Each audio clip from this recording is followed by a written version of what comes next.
Olá, e é dessa forma então que você faz para tirar um print de tela no Samsung A35.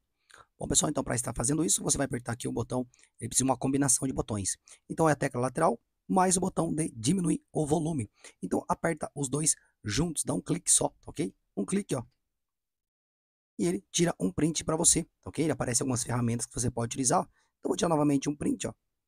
Então, tirou um print, você pode clicar aqui para ferramentas, ó, e você pode também estar editando esse print. Então, você pode recortar, exemplo aqui, ó, vou recortar ele aqui, ó. Recortar, você pode editar aqui, ó, você pode desenhar nele aqui. Então, eu posso desenhar, fazer um desenho, apagar, desenhar novamente aqui, ó, pode buscar uma nova cor, ó. Vou buscar uma cor aqui, vou buscar esse meio amarelado aqui, ó, e vou rabiscar ele aqui, ó. Então, vem aqui, rabisco ele, ó. Então, posso estar editando ele, ó. Depois que você editou, é só clicar para salvar e pronto, ele vai estar salvo aqui na sua galeria. Bom, espero que esse vídeo aí tenha te ajudado de alguma forma e até o próximo vídeo. Tchau, tchau.